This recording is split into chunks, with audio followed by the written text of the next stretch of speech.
Okay, Jason, real quick.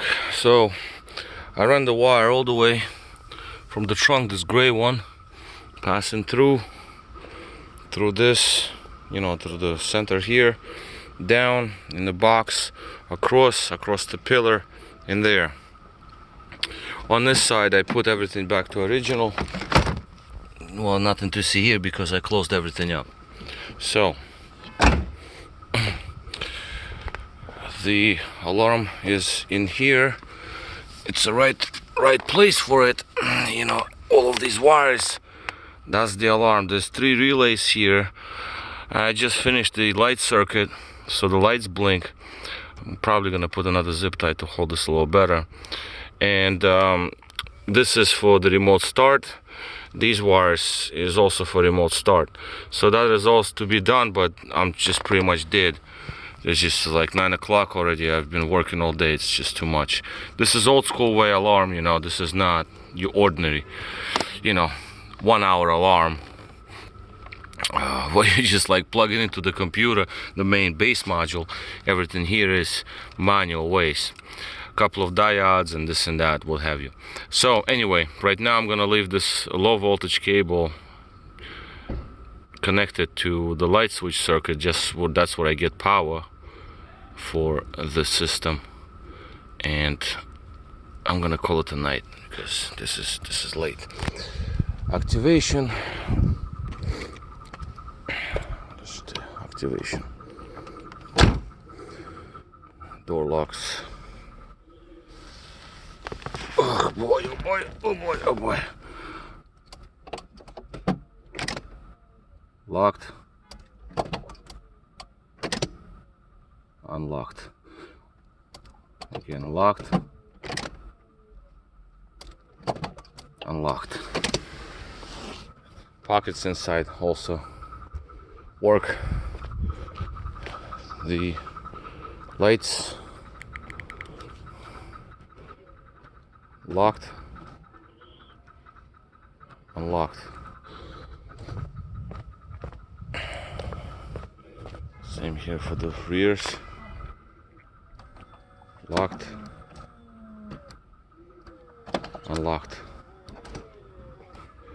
The antenna will be here,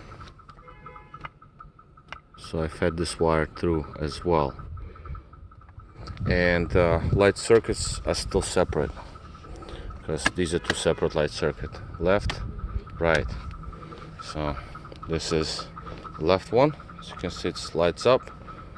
This one isn't. This one on this side.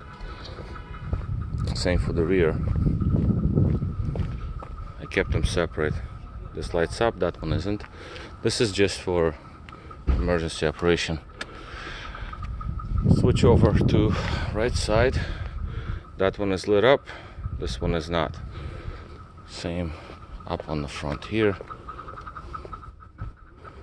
That one is lit up, this one isn't. And obviously parking lights and everything else works normally. So that is parking lights. So everything is in order. Dashboard lights and everything. Back lights, same thing. And yeah, so basically I'm done for the night.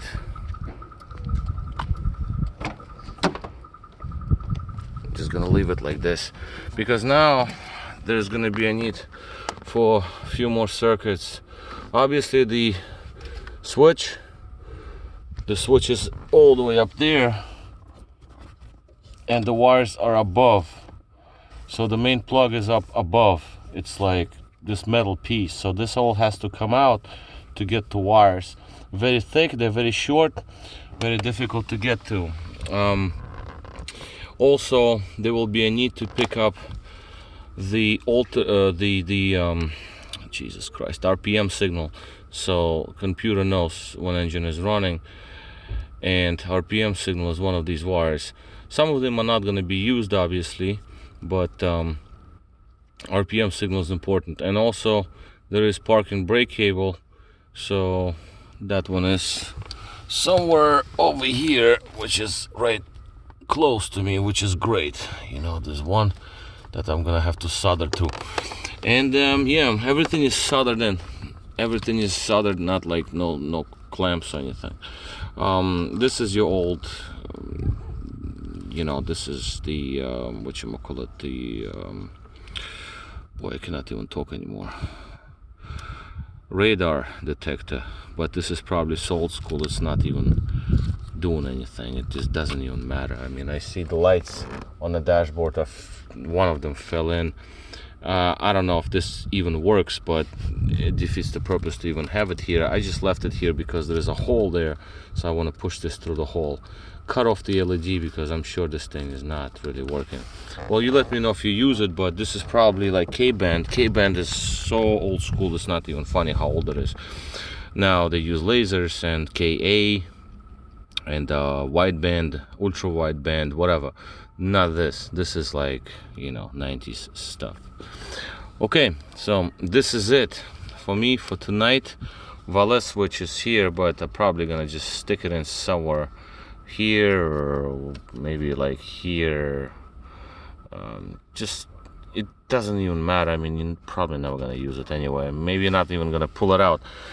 That's basically all. Oh yeah, the brake light switch signal is also somewhere around these wires. That is also to be fed through the brake light switch, and the brake light switch is right around here. There are 4 wires, one for the lights and one for cruise control. So we're gonna use the light circuit to have the auto start disengage when somebody pushes the brake. This is the wire that goes all the way from the trunk. This is the door lock wire.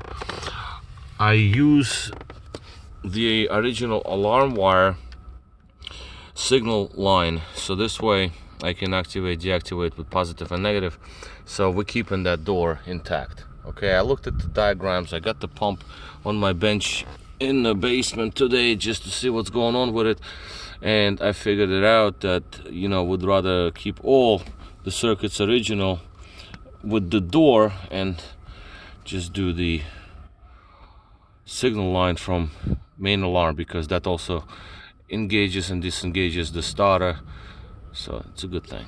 All right, that's it for me, bro. I'll talk to you soon.